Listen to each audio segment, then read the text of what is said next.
When Daniel walked into his house that evening, he couldn't have anticipated that his life was about to unravel completely.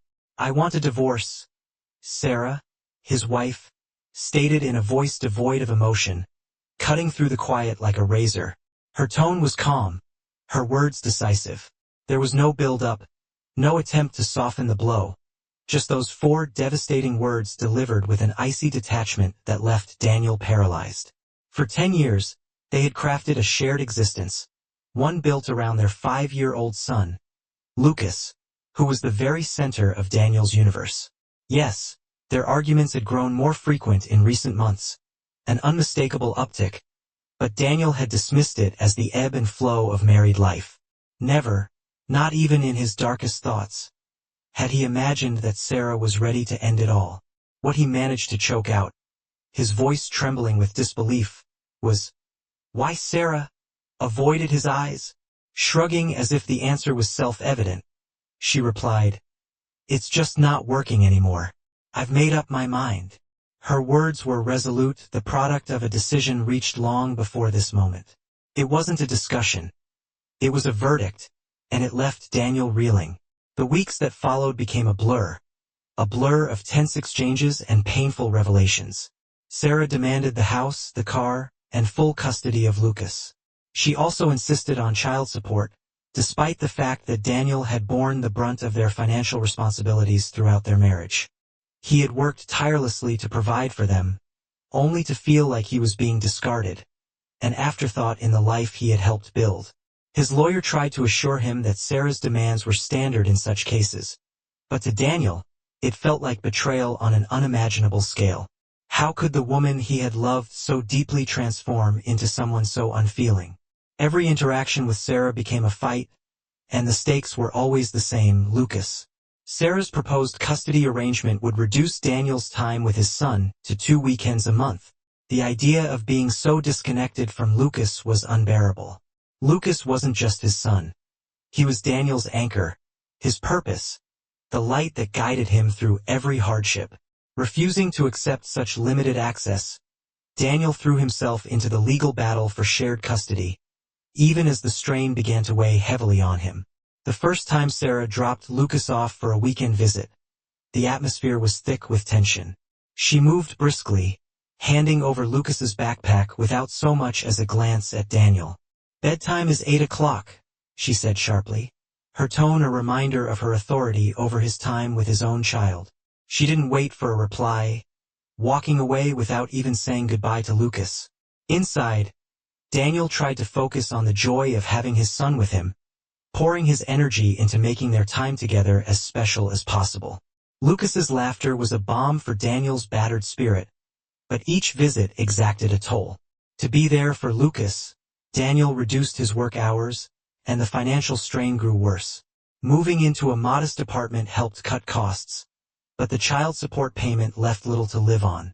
Sarah's pointed reminders, like clockwork, felt like fresh wounds each time. She seemed indifferent to his financial struggles or the sacrifices he made for Lucas's stability. To her, a missed payment was a failure of character, not circumstance. The breaking point came one morning when Daniel was called into his boss's office. "Your performance has been slipping," his boss said bluntly. "We understand you're dealing with personal issues, but we need you fully present. If things don't improve, we'll have to reevaluate your position." Daniel pleaded his desperation, evident in his voice. "I'm trying, I really am. It's just been a lot, my son, the divorce. I just need a little more time." But his boss's patience had run out. "We don't have the luxury of waiting, Daniel. I'm sorry." A month later, the unthinkable happened. Daniel lost his job. 15 years of loyalty to his company, gone in an instant. The severance package barely sustained him, and his savings dwindled at an alarming rate. He searched tirelessly for new opportunities, but every offer fell short of covering both his expenses and child support. 3 months after losing his job, Daniel missed his first payment. Sarah's call came swiftly. Her anger was palpable. "Do you even care about Lucas?" she snapped. "You can't just stop paying because it's inconvenient." Daniel's voice cracked as he tried to explain. "I'm doing everything I can. I've applied everywhere. I just need more time.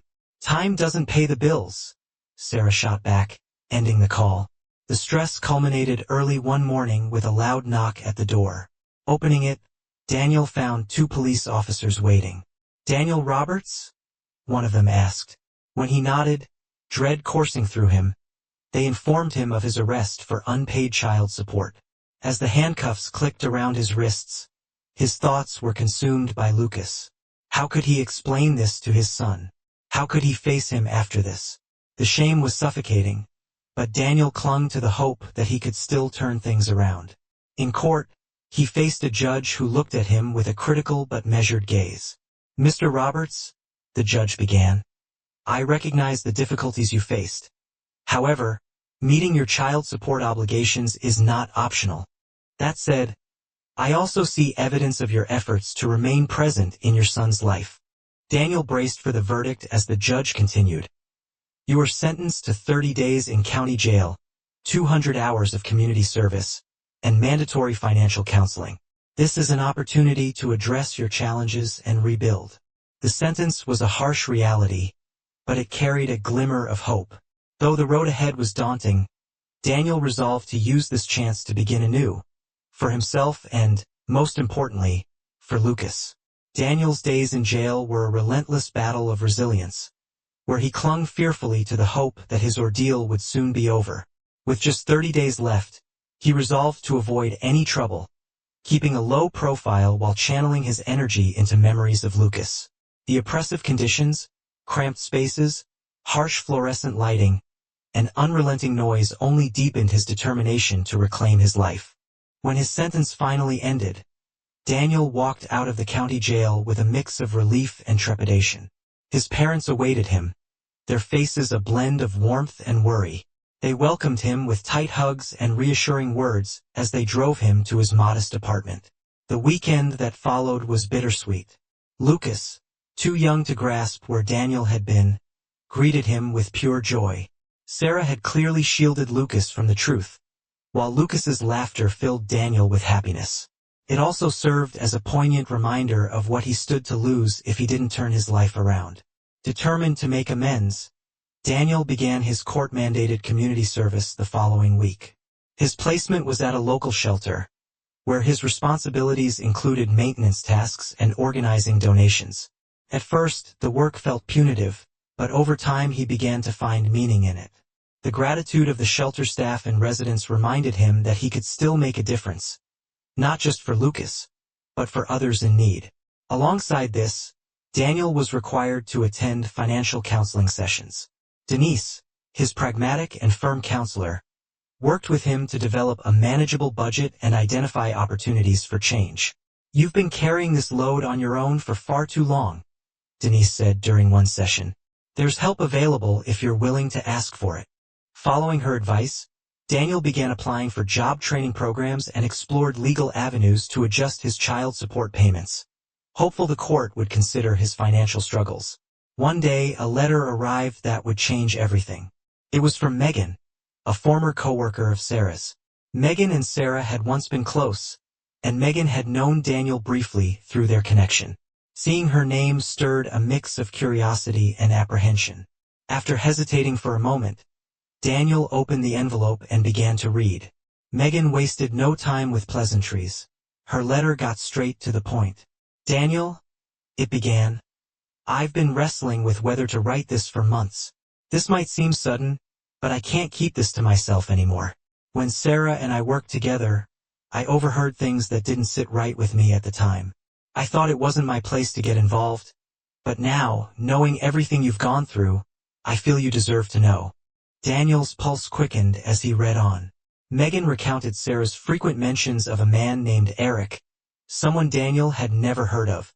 The way Sarah spoke of him suggested a relationship that predated her divorce from Daniel. "I don't know if you ever suspected anything," Megan wrote, "but I believe there's more to this story than Sarah let on. I regret not saying anything sooner, but I didn't think it was my business. Now, knowing your struggles, I feel compelled to tell you the truth." The final line struck him like a blow. "If there's even a chance that Lucas isn't your son, you deserve to know. I'm sorry if this hurts you, but you have a right to the truth. Daniel's mind raced as he set the letter down. Could this be true?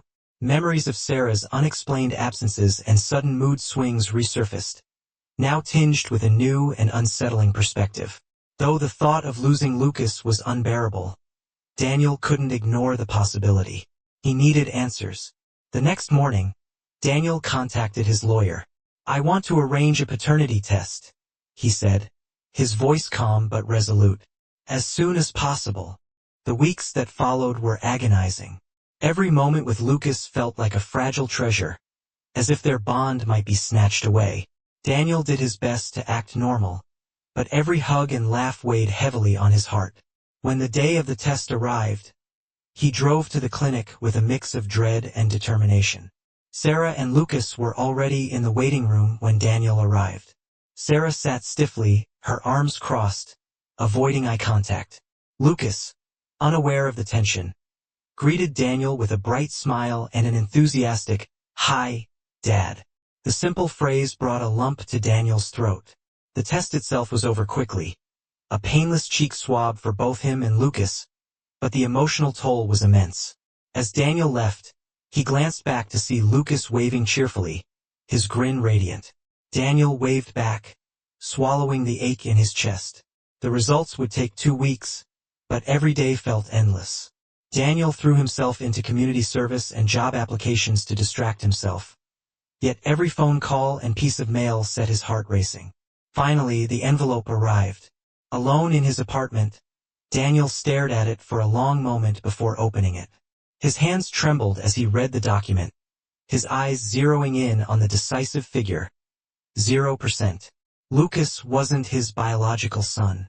The paper slipped from his hands as he sank into a chair, overwhelmed by a maelstrom of emotions. The boy he had loved and fought for wasn't his. Betrayal, sorrow, and anger consumed him. After hours of numbed reflection, Daniel picked up his phone and called his lawyer.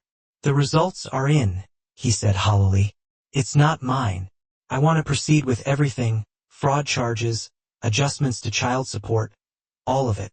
His lawyer assured him they'd move forward immediately, but as Daniel hung up, the emptiness lingered.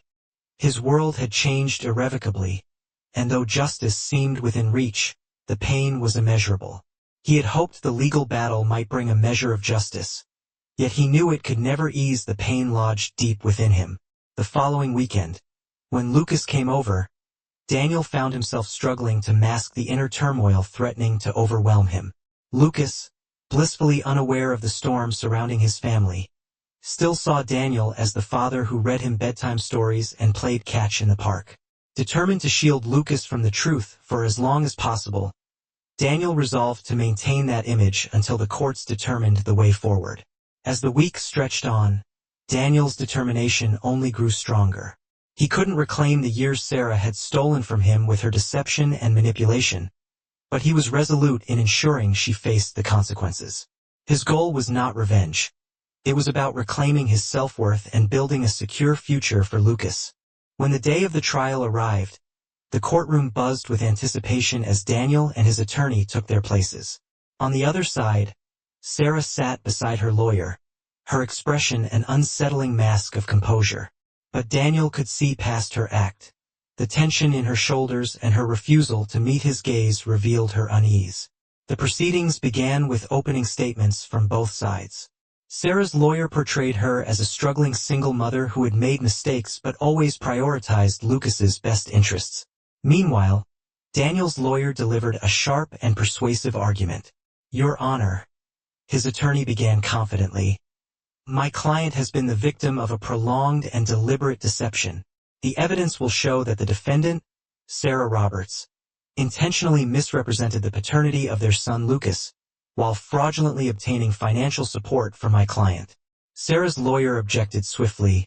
"Your Honor, these claims are speculative and unsupported." The judge, an authoritative and impartial woman, dismissed the objection with a firm gesture. "I'll allow it," she said. Daniel's attorney pressed on. "Miss Roberts not only misled Mr. Roberts but also manipulated financial support from Lucas's biological father, Eric Montgomery. We will present evidence. including testimony from Mr. Montgomery, that demonstrates Miss Roberts's coerced payments through threats of legal action based on fabricated claims. A murmur swept through the courtroom as Sarah's composed demeanor cracked for a moment, revealing a flicker of panic before she regained control. Daniel's attorney then presented damning text messages between Sarah and Montgomery. The bailiff delivered the documents to the judge, who reviewed them in silence. The room was so quiet that Daniel could hear the rapid pounding of his heart. When the judge finally spoke, her tone was severe. "Miss Roberts, these messages expose a clear pattern of deceit.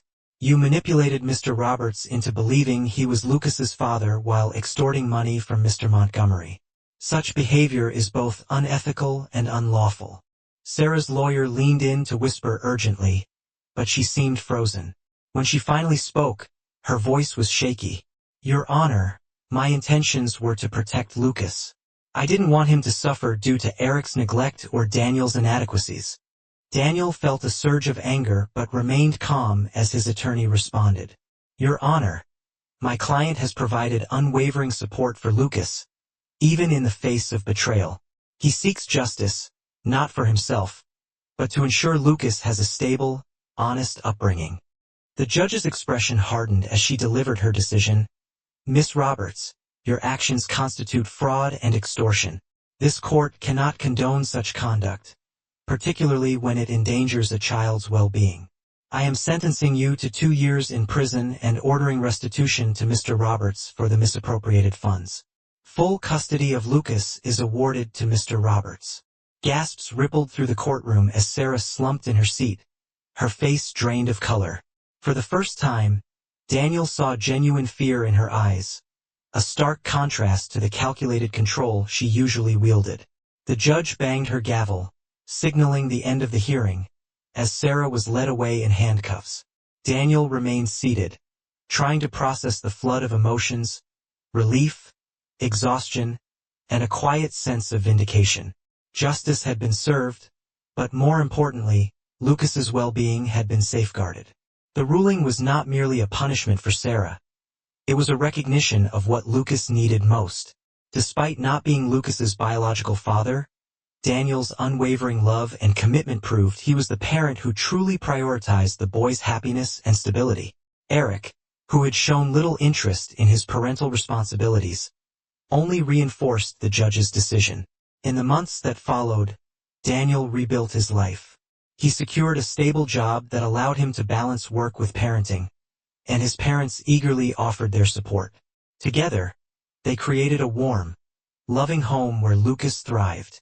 When Sarah completed her sentence 2 years later, Daniel cautiously allowed supervised visits to ensure Lucas's safety. The once proud woman seemed humbled, her arrogance replaced with a quiet resolve as she struggled to piece her life back together. While her road ahead was steep, Daniel stayed focused on what mattered most, providing Lucas with a life filled with love and security. Their home echoed with laughter, a testament to the resilience and devotion that had carried them through. For Daniel, every sacrifice had been worthwhile. He wasn't just healing his own wounds.